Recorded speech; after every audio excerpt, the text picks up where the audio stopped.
नमस्कार दोस्तों, stock movers में आपका स्वागत है। दोस्तों, आप हमारे चैनल पे नए हैं तो हमारे चैनल को सब्सक्राइब एंड बेल आइकन को हिट जरूर कर लें। आज हम बात करेंगे श्याम मेटाल्स के बारे में। हालांकि दोस्तों, इस कंपनी से रिलेटेड मैं कोई पहली बार वीडियो नहीं बना रहा हूँ।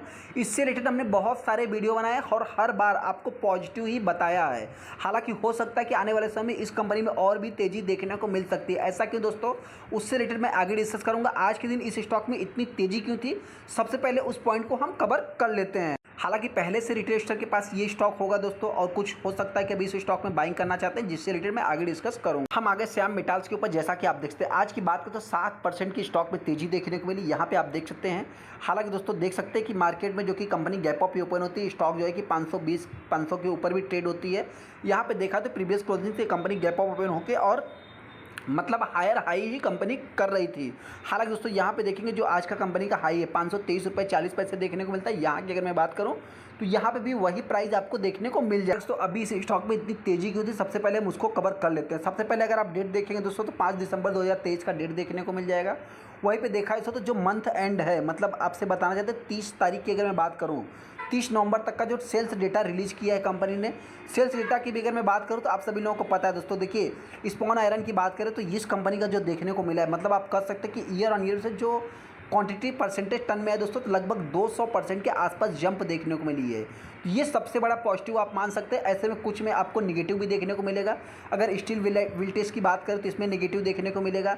यहाँ पे अगर मैं लॉन्ग स्टील की बात करूँ तो इसमें भी आपको मतलब निगेटिव देखने को मिलेगा। वहीं पे देखा जाए स्टील की बात करें तो स्टील में भी दोस्तों मतलब कि देखिए कंपनी का जो भी मतलब कि परफॉर्मेंस है दोस्तों अभी तक का, उसमें देखा जाए तो आप कह सकते हैं कंपनी को अभी भी जो कि सफलता देखने को मिल रही है।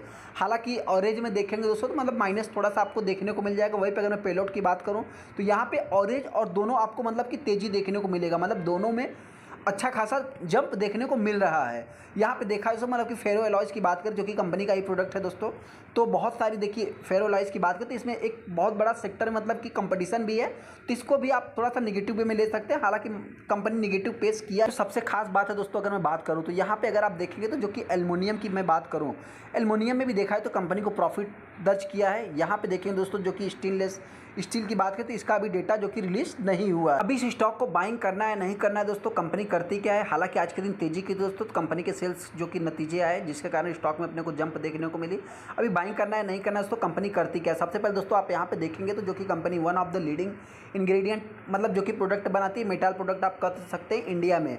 इस कंपनी का जो सबसे बड़ा कंपटीटर देखने को मिलता है दोस्तों, कंपटीटर की अगर मैं बात करूँ देखिए JSW, टाटा स्टील, ये तो आपको कंपटीटर देखने को मिल जाएगा। लेकिन जो डायरेक्टली इस कंपनी का कंपटीटर देखने को मिलता है APL अपोलो ट्यूब दोस्तों, इस कंपनी का सबसे बड़ा कंपटीटर देखने को मिलता है। हालांकि उससे देखा जाए तो ये कंपनी बहुत ही छोटी कंपनी देखने को मिलती है, मतलब आप कह सकते हैं 13,000 करोड़ का मार्केट कैप देखने को मिलता है। हालांकि दोनों कंपनियों में आप कह सकते हैं कि एक अच्छा खासा कंपटीशन भी देखने को मिलता है। वहीं पे अगर मैं ROC ROE की बात करूं तो डबल डिजिट में दोनों का देखने को मिल जाएगा।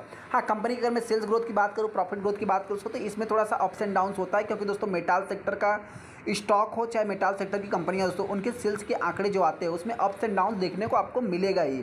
अगर मैं इसमें देखा जाए दोस्तों मतलब कि जो रिटेलर बाइंग करना चाहते हैं, देखिए लॉन्ग टाइम के बारे में सोचेंगे तो भी जो कि अप्स एंड डाउन्स देखने को मिलेगा। शॉर्ट टाइम के बारे में सोचेंगे तो भी अप डाउन मतलब अप्स एंड डाउन्स देखने को मिलेगा। हालांकि दोस्तों आयरन सेक्टर की अगर मैं बात करूं तो रिसेंट में हमने जो कि वीडियो भी बनाया था दोस्तों, आई बटन पे लिंक है, आप जाके चेकआउट कर सकते हैं कि उसमें बताया गया कि मेटाल सेक्टर में या स्टील सेक्टर में एक अपने को ग्रोथ देखने को मिल सकती है। हालांकि यहाँ पे अगर मैं ऑपरेटिंग प्रॉफिट मार्जिन की बात करूँ तो सिंगल डिजिट डबल डिजिट में भी आप लेके चल सकते हैं। इसके पहले इस कंपनी में ऑपरेटिंग प्रॉफिट मार्जिन जो है एक अच्छा खासा देखने को मिला था, लेकिन अभी की बात करें तो आप कह सकते हैं 10% देखने को मिल रहा है। हालांकि वहीं पे अगर मैं कंपनी के सेल्स ग्रोथ की बात करूँ 3 साल में लॉन्ग टाइम में आपको अच्छा देखने को मिलेगा। प्रॉफिट ग्रोथ भी देखा जाए तो कंपनी का उसी टाइप का। यहाँ पे CGR की बात करें तो कंपनी ने 1 साल में अच्छा खासा रिटर्न बना के दिया। हालांकि ये कंपनी पहले नहीं चल रही थी दोस्तों, और जो भी चलना स्टार्ट किया है रिसेंट में ही चलना स्टार्ट किया है। कंपनी की अगर मैं डेट की बात करूँ दोस्तों तो ये थोड़ा सा आप इसको निगेटिव वे में ले सकते हैं, क्योंकि अगर रिजर्व्स देखा जाए तो 8,000 करोड़ के आसपास है, लेकिन यहाँ पे डेट भी आप देखें दोस्तों तो कंपनी का बढ़ते हुए दिख रहा है। ऐसे में जो सबसे बड़ा निगेटिव पॉइंट है दोस्तों, देखिए कंपनी ने रिसेंट में 431 के आसपास मतलब 430 के आसपास कंपनी ने कुछ OFS ला करके मतलब कि जो आप कह सकते हैं ब्लॉक डील के द्वारा कुछ भी अपने स्टेक को सेल किया था। यहाँ पहले देख सकते हैं कि 88% का स्टेक था, उसके बाद देखा है तो कंपनी के पास अभी 81% का स्टेक है, जो कि इसमें से भी दोस्तों कुछ उनको अभी सेल करना है। 75:25 का रेशियो फुलफिल करके चलना होगा। तो देखा जाए तो इसमें से भी कुछ सेलिंग हो सकता है। बाइंग किसने किया दोस्तों, तो आप यहाँ पे देख सकते हैं पब्लिक ने जो कि बाइंग किया है। हालांकि कुछ ट्रेडर्स के मन में डाउट होगा दोस्तों कि एफआईएस डीआईएस ने नहीं बाइंग किया। देखिए सबसे पहले आपसे बताएं, पहले से इस स्टॉक में देखेंगे तो एफआईएस के पास 2% का स्टेक था, और जो कि अब अगर मैं अभी की बात करूँ तो उनके पास एफआईएस के पास कुछ इतना खास स्टेक नहीं था, अभी उन्होंने बाइंग किया है। हालांकि डीआईएस की बात करें दोस्तों तो डीआईएस के पास पहले से मतलब कि आप कर सकते हैं 3% 2% के आसपास स्टेक था, जो कि वो पहले से ही एक्यूमुलेट करते जा रहे हैं, जो कि अभी भी वो वही कर रहे हैं। अभी इस स्टॉक को बाइंग करना है नहीं करना है, सबसे पहले दोस्तों देखिए हमने कंपनी के बारे में जान लिया। कंपनी एक मेटाल सेक्टर को बिलोंग करती है। मेटाल सेक्टर वाले बहुत सारी कंपनियों का अगर आप चार्ट देखेंगे तो मतलब अभी तक जब से कंपनी मार्केट में आई हुई दोस्तों, इसके पहले कंपनी नहीं चल रही थी। हालांकि देखा है तो रिसेंट में ही कंपनी ने चलना स्टार्ट किया है। अगर मैं इसको लोअर लेवल से कैलकुलेट करूँगा तो आप कह सकते हैं कंपनी ने पैसे को डबल भी कर दिया है। अगर मैं लोअर लेवल की बात करूँ तो कंपनी का जो लो देखने को मिलता है, हालांकि तो आज का दिन का ही प्राइस है, लेकिन हाँ ऐसे में देखा जो 350 के आसपास भी ये कंपनी आई थी, मतलब 250 रुपये के आसपास भी ये कंपनी आई थी।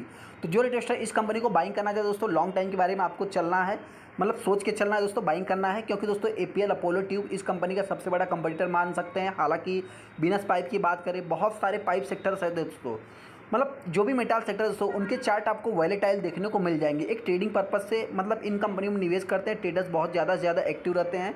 हालांकि आज के दिन अगर आप देखेंगे दोस्तों, मतलब कि टाटा स्टील की बात करें तो इसमें भी इतना कुछ खास तेज़ी देखने को मिली नहीं। मतलब देखा जिंदल स्टेनलेस की बात करें तो इसमें भी इतना कुछ खास नहीं। मतलब एक एनर्जी सेक्टर वाले जितने भी स्टॉक है दोस्तों उसमें देखा है तो मतलब एक ट्रेडिंग वाले स्टॉक आप इनको मान सकते हैं। तो क्या इस कंपनी में निवेश नहीं करना चाहिए? नहीं दोस्तों, मेरे पॉइंट से देखिए टाटा स्टील या जेएसडब्ल्यू की बात करें तो उन सब में निवेश करने से अच्छा है कि मेरे पॉइंट से आप चाहे तो इस कंपनी में निवेश करके चल सकते हैं।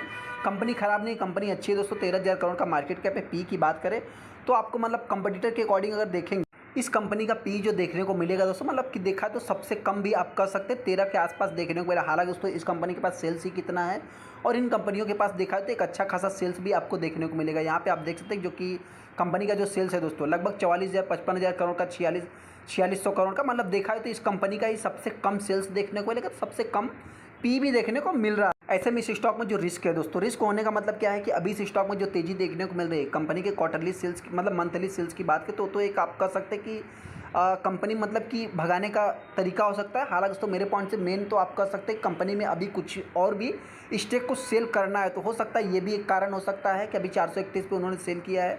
कुछ स्टेक और भी वो सेल कर सकते हैं। मतलब जब भी आपको पता है दोस्तों, देखिए अभी रिसेंट में हमने देखा कैम्स की बात करें तो उन्होंने भी मतलब कुछ स्टेक को सेल किया। उसके बाद अभी स्टॉक की हालत क्या है, 4% की गिरावट देखने को मिली। लेकिन आने वाले समय दोस्तों ये कंपनी एक अच्छा प्रदर्शन भी कर सकती है। किसी ने कमेंट भी किया दोस्तों कि मतलब कंपनी अच्छी नहीं, तो हालांकि दोस्तों मेरे पॉइंट से आप चाहे तो लॉन्ग टाइम के बारे में इस कंपनी को सोच सकते हैं। गिरावट होती है दोस्तों तो ये कंपनी मेरे पॉइंट से वही 500 से 450 के बीच में ट्रेड कर सकती है। हाई की बात करें तो 600 के आसपास जाने के बाद दोस्तों मतलब एक गिरावट भी देखने को मिल सकती है। हालांकि हो सकता है जल्द से जल्द 600 के लेवल को भी टच कर सकती है। चलिए दोस्तों वीडियो को लाइक करें, चैनल को सब्सक्राइब करें। थैंक यू दोस्तों।